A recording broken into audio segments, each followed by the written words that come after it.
Good evening, everyone. My name is Sairam Sampatrao.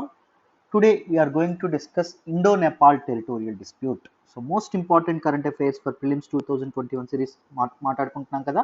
So last year చాలా ఎక్కువగా న్యూస్లో ఉన్నటువంటి ఇంకొక territorial dispute, Indo Nepal territorial dispute, ఇండియాకి నేపాల్ మధ్య ఉన్నటువంటి ఒక కాన్ఫ్లిక్ట్. సో దాని గురించి మనం మాట్లాడదాం డీటెయిల్డ్గా. జాగ్రత్తగా వినండి, మీకు ఈజీగా అర్థమైపోతుంది. So before starting this particular article, let me once talk about our courses. Good morning everyone. Welcome to the most important current affairs for prelims 2021 series అమ్మ. సో ప్రతిరోజు ఈ సిరీస్ ఫాలో అవుతూ ఉండండి. నేను Suresh sir and other faculty members చేస్తాము respective subjects యొక్క videos. So డీటెయిల్డ్గా explain చేసే ప్రయత్నం చేస్తాము. ప్రిలిమ్స్ 2021 అటెంప్ట్ చేసే వాళ్ళు make use of this opportunity. Before starting this particular topic, let me once talk about our UPSC Infinity course. UPSC infinity offline classes కూడా start అవుతున్నాయి. ఎక్కడ అంటే ఎంబీపీ కాలనీ విశాఖపట్నం అమ్మ. సో క్లాసెస్ అనేవి ఆగస్ట్ 2వ తారీఖు నుంచి స్టార్ట్ అవుతున్నాయి. అన్ని కోర్సెస్ లానే మన ఇన్స్టిట్యూట్లో ఆఫర్ చేసే ఆఫ్లైన్ కోర్సెస్ కూడా లైఫ్ టైం వ్యాలిడిటీ వస్తాయి. ఆన్లైన్ కోర్సెస్ లాగానే ఆఫ్లైన్ కోర్సెస్ కూడా లైఫ్ టైం వ్యాలిడిటీతో రావడం అనేది జరుగుతుంది. నాకు తెలిసి దేశంలో ఆఫ్లైన్ కోర్సెస్కి లైఫ్ టైం వ్యాలిడిటీ ఇస్తున్నటువంటి ఏకైక ఇన్స్టిట్యూట్ ఎల్టీఎక్స్ క్లాసెస్ అని చెప్పి మనం అనుకోవచ్చు. ప్రిలిమ్స్, మెయిన్స్ ప్లస్ ఇంటర్వ్యూ అప్రోచ్లో ఉంటుంది. బిగ్ బేసిక్స్ నుంచి కవర్ చేయడం అనేది జరుగుతుంది. సో పూర్తి అడ్వాన్స్ లెవెల్ వరకు తీసుకెళ్తాం. ఇంటెన్సివ్ రిగరస్ కరికులం అనేది ఉండడం అనేది జరుగుతుంది. జస్ట్ సింగిల్ పేమెంట్ చేస్తే 50,000 రూపీస్ మాత్రమే ఆఫ్లైన్ ఫీజు.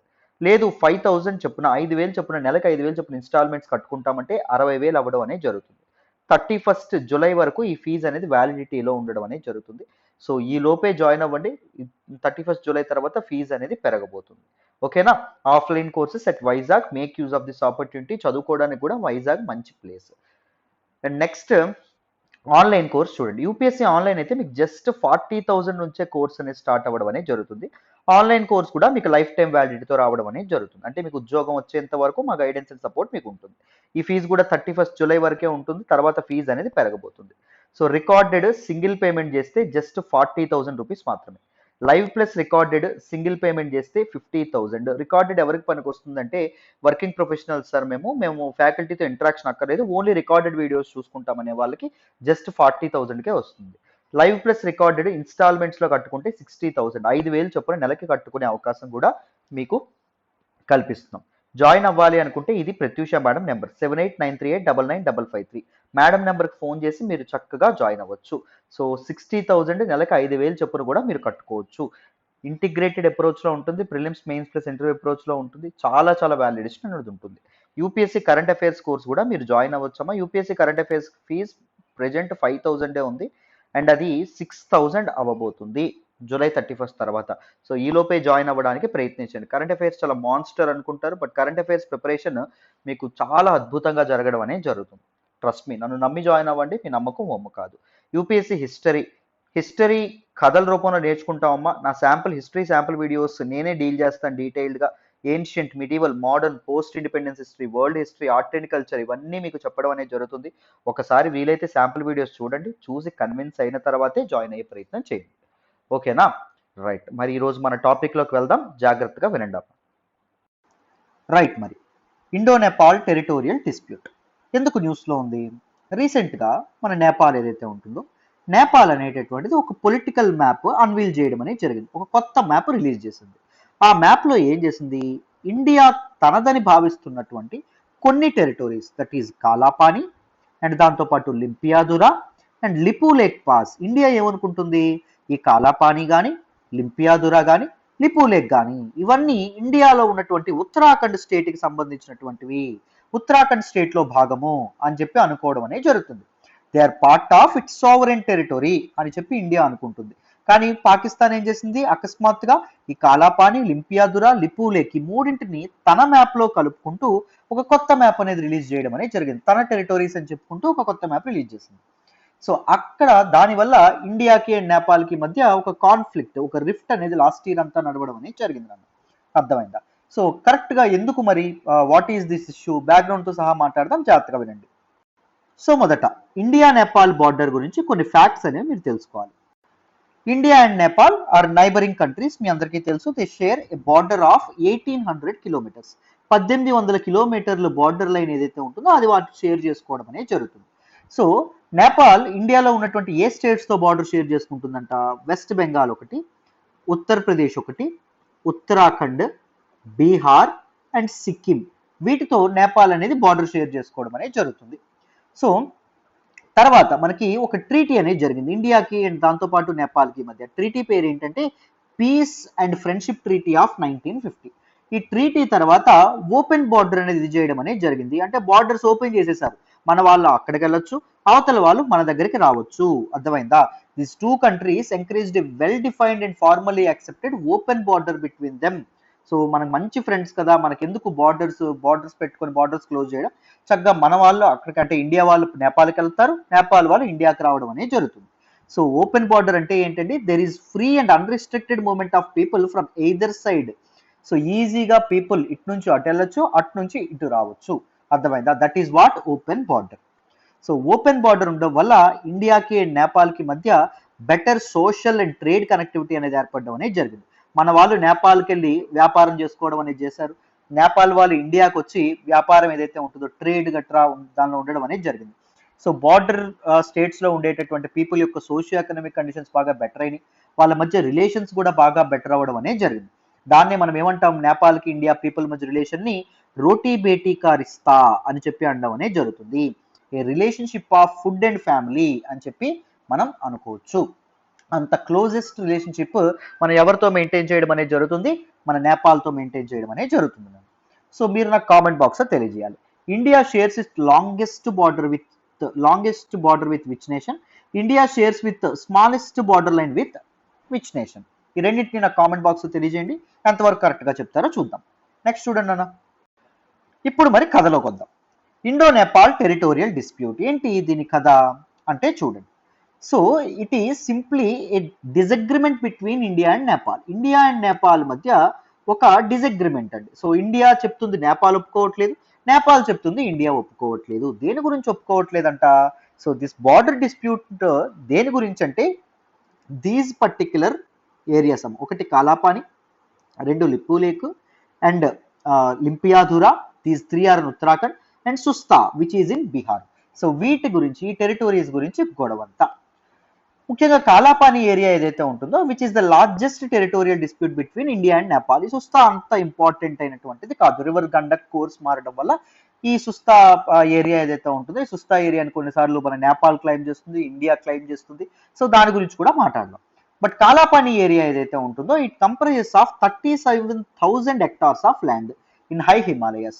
సో ఇది చాలా చాలా ఇండియా అండ్ నేపాల్ మధ్య విపరీతమైనటువంటి డిస్ప్యూట్ కారణం అవ్వడం అనేది జరిగింది. కాన్ఫ్లిక్ట్ అనేది సర్జ్ అవ్వడానికి కారణం అవ్వడం అనేది జరిగింది. So this particular Kalapani area it is located in the eastern most corner of Uttarakhand Pithoragarh district. Uttarakhand లో ఉన్నటువంటి పితోకర్ డిస్ట్రిక్ట్ కి ఈస్టర్న్ మోస్ట్ కార్నర్ లో, ఇందాక మ్యాప్ లో చూసారు కదా, ఈస్టర్న్ మోస్ట్ కార్నర్ లో ఉండడం అనేది జరుగుతుంది. అండ్ దాంతో పాటు it is a trijunction between 3 nations, ఒకటి India and China and Nepal. ఈ మూడింటికి ట్రైజంక్షన్ గా ఉండడం అనేది జరుగుతుంది. అందుకే strategically very very important. So మన తాలూకా చైనా నుంచి మన ఇండియాని కాపాడుకోవాలంటే this particular Kalapani area is very very important, ఒక ఫ్లాష్ పాయింట్ అని చెప్పి కూడా మనం చెప్పుకోవచ్చు. సో సౌత్ ఏషియన్ డిప్లొమసీ, ముఖ్యంగా సౌత్ ఏషియన్ రీజియన్ లో సుపీరియారిటీ కోసం 2 పవర్స్ అనేవి ప్రయత్నిస్తున్నాయి. ఒకటి ఏంటి ఇండియా అండ్ రెండవది ఏంటి చైనా. సో ఏ టైంలో అయినా ఇండియా చైనా మీద పడవచ్చు, చైనా ఇండియా మీద పడవచ్చు. మరి ఇండియన్ ఇంట్రెస్ట్ కాపాడుకోవాలంటే, చైనా నుంచి భారతదేశం నుంచి కాపాడుకోవాలంటే ది కాలాపాని ఏరియా ఏదైతే ఉంటుందో ఈ కాలాపాని ఏరియాని సేఫ్ గార్డ్ చేసుకోవడం అనేది మనకు చాలా అవసరం.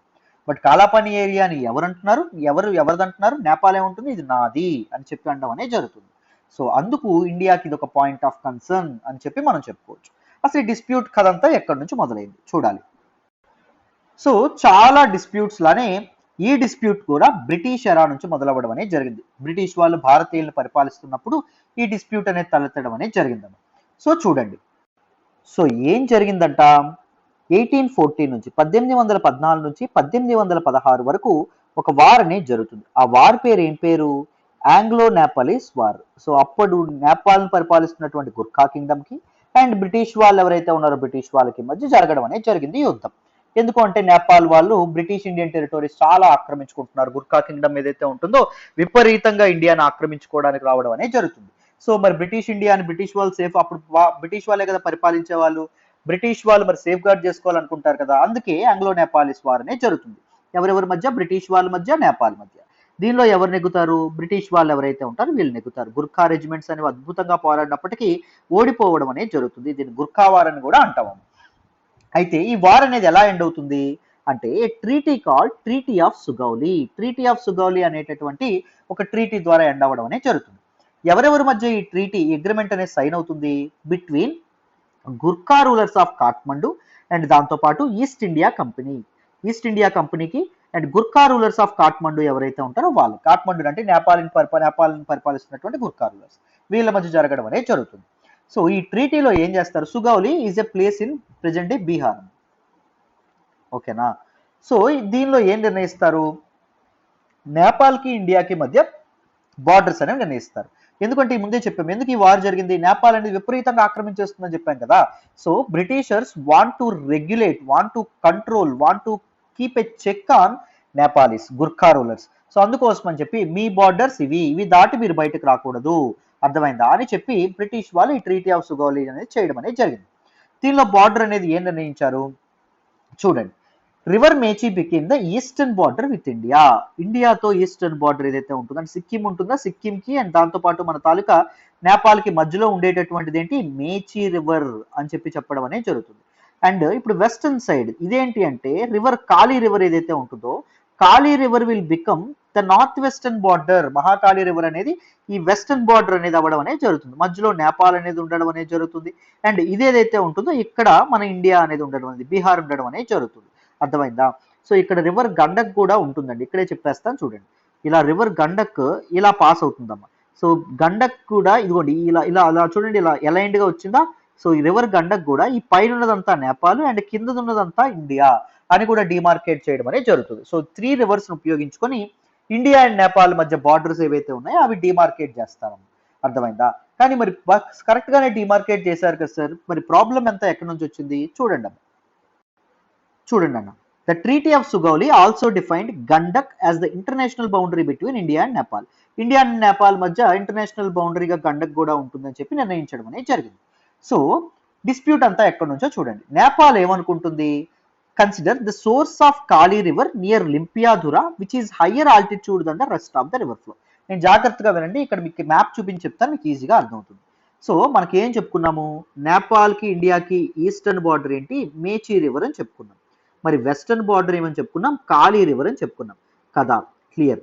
సో కాళీ రివర్ యొక్క సోర్స్ గురించి డిస్ప్యూట్ అనేది ఉండడం అనేది జరిగింది. సో నేపాల్ అనేది ఏమంటుంది అంటే ఈ కాళీ రివర్ యొక్క సోర్స్ లింపియాధురా అంటుంది. కాళీ రివర్ యొక్క సోర్స్ లింపియాధురా అయినప్పుడు కాళీ రివర్ ఇలా ఫ్లో అవుతున్నప్పుడు ఆలోచించండి, మరి ఏం చెప్పారు మన తాలూకా దీనిలో, మన తాలూకా ట్రీటీ ఆఫ్ సుగౌలిలో ఈస్టర్న్ సైడ్ అంతా ఎవరు ఉండాలి? మన తాలూకా కాళీకి ఈస్టర్న్ సైడ్ నేపాల్ ఉండాలి. సో అప్పుడు ఆ గ్రీన్ కలర్ లో ఉన్నటువంటి రీజియన్ ఎవరిది అవుతుందబ్బా? నేపాల్ అవుతుంది. సో నేపాల్ ఏముంటుంది? దిస్ మహాకాళీ రివర్ ఏదైతే ఉంటుంది పైన ఆరిజినేట్ అవుతుంది. So this particular Kalapani area మాది అని అంటుంది. ఇక్కడ వరకు క్లియర్. అయితే ఇండియాకి ఏంటి ప్రాబ్లమ్? ఇండియా ఏమంటుంది? లేదు లేదు లేదు, మహాకాళీ రివర్ ఏదైతే ఉంటుందో అది లింపియాధురా దగ్గర ఆరిజినేట్ అవ్వదు, ఇట్ ఆరిజినేట్స్ ఎట్ కాలాపాని. ఇక్కడ కాలాపాని దగ్గర సమ్వేర్ హియర్ ఆరిజినేట్ అవుతుంది. సో ఇది మాత్రమే నేపాల్ అనేది అవ్వడం అనేది జరుగుతుంది అండ్ యువతలదంతా ఇండియా అవ్వడం అనేది జరుగుతుంది. So this particular Lipulekh pass Kalapani area ఏదైతే ఉంటుందో ఇది మొత్తం షేడెడ్ ఏరియా ఇండియాదే అవుతుంది అని చెప్పడం అనేది జరిగింది. అర్థమైందా? సో నేపాల్ ఏముంటుంది? సో కాళీ రివర్ అనేది హయ్యర్ ఆల్టిట్యూడ్ లింపియాధురా దగ్గర ఆరిజినేట్ అవుతుంది కాబట్టి దీస్ ఏరియాస్ ఏవైతే ఉన్నాయో that is Limpiyadhura, Lipulekh and Kalapani ఏవైతే ఉన్నాయో they are considered to the east of the river Kali. River Kali యొక్క ఈస్ట్ ఉంటాయి కాబట్టి అవి నేపాల్ వశం అవ్వాలి, నేపాల్లో భాగం అవ్వాలి అని చెప్పి వాదిస్తుంది. వేరేజ్ ఇండియా ఏం చెప్తుందో చూడండి అన్న. ఇండియా ఏం చెప్తుంది? India on the other hand says that the border begins at the Kalapani which India says is where the river begins. Kalapani దగ్గర బిగిన్ అవుతుంది అని ఇండియా అనేది అండం అనేది జరుగుతుంది. అప్పుడు ఇది మాత్రమే నేపాల్ అవుతుంది. సో దిస్ పర్టికులర్ ఏరియా మాత్రం నేపాల్ అవుతుందా? అవ్వడం అనేది జరగదు. రైట్, ఇది ఇండియా యొక్క వాదన. కానీ ఇంతకీ కాళీ ఎక్కడ ఆరిజినేట్ అవుతుందంట? లిపులేక్ పాస్ కి వెల్ బిలో ఆరిజినేట్ అవ్వడం అనేది జరుగుతుంది. లిపులేక్ పాస్ ఇదా ఇక్కడెక్కడో ఆరిజినేట్ అవ్వడం అనేది జరుగుతున్నాను, ఇక్కడెక్కడో ఆరిజినేట్ అవ్వడం అనేది జరుగుతుంది. సో అంటే ఇదంతా ఏమవ్వాలి? నేపాల్ అవ్వాలి. సో మన తాలూకా సుగౌలి ట్రీటీ ఏదైతే ఉంటుందో Sugauli treaty the north of this particular streams ఏదైతే ఉంటుందో, ఈ పర్టికులర్ రివర్ యొక్క స్ట్రీమ్స్ యొక్క నార్త్ సైడ్ ఎవరికి చెందుతుంది అని చెప్పి ఏ మాత్రం మాట్లాడలా. It was silent. అర్థమైందా? సో ఇక్కడ నుంచి ఆరిజినేట్ అయింది అనుకోండి, సపోజ్ ఇది అనుకోండి రివర్ కాలి, దీని పైన ఉన్నటువంటి భాగం నేపాల్ దవ్వాలా ఇండియా దవ్వాలా అని చెప్పి ఎటువంటి మాట్లాడలేదు బ్రిటిష్ వాళ్ళు ఇన్ ట్రీటీ ఆఫ్ సుగాలీలో. సో అందుకు ఈ డిస్ప్యూట్ అనేది ఇంకాస్త పెద్దదవ్వడం అనేది జరుగుతుంది. అర్థమైందా అసలు ఎగ్జాక్ట్గా ఏం చెప్పానో? నాకు తెలిసి మీ అందరికీ అర్థమైందని అనుకుంటున్నాను. ఈ మాత్రం కొద్దిగా కాంప్లెక్స్ ఉంటే కొద్దిగా మళ్ళీ వెనక్కి వెళ్ళి మరొకసారి చూడండి, ఓపిక పట్టాలి, ఓకేనా? సో మీకు అప్పుడు ఈజీగా అర్థమైపోతుంది, రైట్? సో నెక్స్ట్ చూడండి అన్న. So let us look at some other information which will be useful for our prelims examination. So ఒకటి పంచేశ్వర్ డ్యామ్ ప్రాజెక్ట్, దీని గురించి చెప్పడం అనేది జరిగింది. So what is this Pancheshwar dam project? It is a binational project, అంటే రెండు కంట్రీస్ కలిపి construct చేసినటువంటి ప్రాజెక్ట్ అండి. ఎందుకు కన్స్ట్రక్ట్ చేశారు? దీనికోసం, రెండు యూజెస్ కోసం. ఒకటి ఎనర్జీ ప్రొడక్షన్ కోసం, హైడ్రో ఎలక్ట్రిక్ పవర్ ఎనర్జీ ఏదైతే ఉంటుందో హైడ్రో ఎలక్ట్రిక్ పవర్ జనరేషన్ కోసం, అండ్ దాంతోపాటు ఆగ్మెంటింగ్ ఇరిగేషన్, సో వ్యవసాయం ఏదైతే ఉంటుందో వ్యవసాయాన్ని పెంచడం కోసం. వీటిని మల్టీపర్పస్ ప్రాజెక్ట్స్ అంటాం, బహుళార్థక సాధక ప్రాజెక్టులు అని చెప్పడం అనేది జరుగుతుంది. So this India and Nepal ఏదైతే ఉంటుందో, ఇండియా అండ్ నేపాల్ మధ్యలో దిస్ పర్టికులర్ ప్రాజెక్ట్ అనేది ఉండడం అనేది జరిగింది. సో ఇది ఎక్కడ ప్రపోజ్ చేశారు? రివర్ మహాకాళి ఏదైతే ఉంటుంది, ఇప్పుడే చెప్పాం కదా కాళీ రివర్, సో దాన్ని శారదా అంటారు. ఇండియాలో కాళీ రివర్ ఇండియాకి ఎంటర్ అయిన తర్వాత ఇది శారదా అవ్వడం అనేది జరుగుతుంది. దాని మీద ఈ డ్యామ్ అనేది ఇది చేయడం అనేది జరిగిందమ్మ, ప్రపోజ్ చేయడం అనేది జరిగింది. So where the river forms the international boundary between Nepal and state of Uttarakhand in India. నేను చెప్పానా? సో మహాకాళి రివర్ ఏంటి? It is the western border of Nepal అమ్మ. అర్థమైంది? ఇండియాకి నేపాల్కి మధ్య వెస్టర్న్ బార్డర్గా ఉండడం అనేది జరుగుతుంది. అండ్ దాంతో పాటు దిస్ పర్టికులర్ పంచేశ్వర్ డ్యామ్ ప్రాజెక్ట్ తో పాటు ఈ ట్రీటీ, మహాకాళి ట్రీటీ అనేది కూడా సైన్ చేయడం అనేది జరిగింది, both Nepal and India in 1996, 1996. So it is an integrated development of Mahakali river. Mahakali river మీద మల్టిపుల్ ప్రాజెక్ట్స్ అనేవి చేసి మహాకాళి రివర్ యొక్క వాటర్ అనేది బెటర్ గా యూజ్ చేయాలి, వాటర్ రిసోర్సెస్ అనేటటువంటి విధంగా దిస్ ప్రాజెక్ట్ ఏదైతే ఉంటుందో దిస్ ట్రీటీ ఏదైతే ఉంటుందో చేశారు. This treaty includes Sarada barrage, and దాంతో పాటు తానక్పూర్ బ్యారేజ్, అండ్ దాంతోపాటు పంచేశ్వర్ డ్యామ్ ప్రాజెక్ట్, ఇవన్నీ కన్స్ట్రక్ట్ చేయాలని చెప్పి దిస్ పర్టికులర్ మహాకాళి ట్రీటీలో ప్రపోజల్గా ఉంచడం అనేది జరిగింది. అండ్ అదర్ ఇంపార్టెంట్ ప్రాజెక్ట్స్ చూడండి, Kamla and Bagmati multipurpose projects. Kamla multipurpose project బహుళార్థ సాధక ప్రాజెక్ట్ అంటాం, this is in Kamla river. Bagmati multipurpose project, it is in Bagmati river. These are two rivers. Saptakoshi high dam project, which is in Saptakoshi river, ఓకేనా? And Sunkoshi storage cum diversion scheme, and ఎత్తిపోతల పథకాలు ఏవైతే ఉన్నాయో వీటిని కూడా తీసుకురావడం అనేది జరిగింది. And Karnali multipurpose project, this is on Karnali river. చాలా చాలా ఇంపార్టెంట్. దీస్ 3 ఆర్ రివర్స్ అమ్మ. అర్థమైందా? ఈ రివర్స్ మీద ఈ ప్రాజెక్ట్స్ కూడా కలిసి చేపడదామని చెప్పి అనుకున్నారు both the nations, right? Next చూడండి అన్న, India Nepal friendship treaty. India Nepal friendship treaty అనేది చూడండి, ఈ ట్రీటీ ఏం చెప్పడం అనేది జరుగుతుంది? సో ఎప్పుడు సైన్ అవ్వడం అనేది జరిగింది? 1950లో, 1950లో. This allows Nepali nationals to work in India. Nepali nationals ఇండియాలో వర్క్ చేయొచ్చు without a work permit. Work permit లేకపోయినా సరే ఇండియాలో ఈజీగా వాళ్ళు వర్క్ చేయొచ్చు. అండ్ దాంతోపాటు గవర్నమెంట్ జాబ్స్ కూడా అప్లై చేయొచ్చు, ఈవెన్ సివిల్ సర్వీసెస్ కూడా అప్లై చేయొచ్చు. Except for IFS, IAS and IPS కాకుండా మిగిలిన సివిల్ సర్వీసెస్ ఏవైతే ఉన్నాయో మిగిలిన వాటికి కూడా అప్లై చేయొచ్చు. మీరు ఒకసారి మన యూపీఎస్సీ నోటిఫికేషన్ చూస్తే మీకు తెలుస్తుంది. భూటాన్ వాళ్ళు అప్లై చేయొచ్చు, నేపాల్ వాళ్ళు కూడా మనకి అప్లై చేయొచ్చు మన దాంట్లో. And ఎలోస్ Nepali nationals to open bank accounts. Bank accounts కూడా ఓపెన్ చేయొచ్చు ఇండియాలో. అండ్ బై ప్రాపర్టీస్, ఆస్తుల్ని కూడా ఇక్కడ కొనుక్కోవచ్చు. ఎవరు కొనుక్కోవచ్చు? నేపాలీ సిటిజన్స్ ఎవరైతే ఉన్నారో వాళ్ళు. Allowing Nepal to import arms and ammunition via territory of India. So చక్కగా మన ఇండియా నుంచి వాళ్ళ ఆర్మ్స్ అండ్ ఎమ్యునిషన్ ఏవైతే ఉన్నాయో వాటిని ఇంపోర్ట్ కూడా చేసుకోవచ్చు. ఇండియన్ టెరిటరీ నుంచి వాళ్ళు ఇంపోర్ట్ కూడా చేసుకోవచ్చు, అదొకటి. దాంతోపాటు ఇండియా అనేది ఇంకొకటి ఏం చేసింది, ఇండియా అనేది రైట్స్ ఎందుకు వదులుకుంది అంటే, దీస్ పర్టికులర్ ఇండియా ఇంత లిబరల్ గా ఎందుకు ఉంది నేపాల్తో అంటే, which is a sign of goodwill. అర్థమైందా? గుడ్ విల్ అనేది ఒక గుడ్ కండక్ట్ అనేది పెంచుకోవడం కోసం, బోత్ కంట్రీస్ మధ్య మంచి రిలేషన్స్ అనేవి మెయింటైన్ చేయడం కోసం, రైట్? నెక్స్ట్ చూడండి, India also signed a treaty of friendship with Bhutan తో కూడా సైన్ చేయడం అనేది జరిగింది. ఈవెన్ బంగ్లాదేశ్ తో కూడా this particular treaty of friendship అనేది సైన్ చేయడం అనేది జరిగింది. These are some important aspects. So అందరికీ దిస్ పర్టికులర్ ఆర్టికల్ డీటెయిల్డ్గా అర్థమైందని అనుకుంటున్నాను. సో యూపీఎస్సీ కరెంట్ అఫైర్స్లో అన్ని ఆర్టికల్స్ కూడా ఇంత బ్యాక్గ్రౌండ్ నుంచి డీటెయిల్డ్గా చెప్పడం అనేది జరుగుతుంది. నన్ను నమ్మి మీరు జాయిన్ అవ్వండి, మీ నమ్మకం అయితే అసలు ఉమ్ము కాదు. మళ్ళీ చెప్తున్నాను, దిస్ ఈజ్ ఫర్ యూ అమ్మ. సో మీరు జాయిన్ అయిన తర్వాత 6 months me dedication and time నాకు ఇస్తే you will master current affairs. మీరు మీరు నేర్చుకోవడమే కాదు, వేరే వాళ్ళకు కూడా చెప్పేంత స్థాయికి మీరు ఎదుగుతారు. నన్ను నమ్మి జాయిన్ అవ్వండి. మళ్ళీ మళ్ళీ చెప్తున్నాను, మీ నమ్మకం అయితే అసలు ఒమ్ము కాదు. సో ఎల్లుండి నుంచి ఫీజు అనేది పెరగబోతుంది. సో రేపు ఒక్కరోజే టైం ఉంది, ఈలోపే జాయిన్ అయ్యే ప్రయత్నం చేయండి. లైఫ్ టైం వ్యాలిడిటీతో వస్తున్నటువంటి course. Make use of this opportunity. Thank you so much for all the love and all the support so far అమ్మ. నా ఎక్స్ప్లెనేషన్ వస్తున్నట్టయితే కీప్ లైకింగ్ అవర్ వీడియోస్, మీ ఫ్రెండ్స్తో షేర్ చేసుకోండి, ఎలా ఉందో కామెంట్ చేయండి. And thank you so much. మళ్ళీ నెక్స్ట్ ఇంకొక వీడియోలో కలుద్దాం. బాయ్ నాన్న.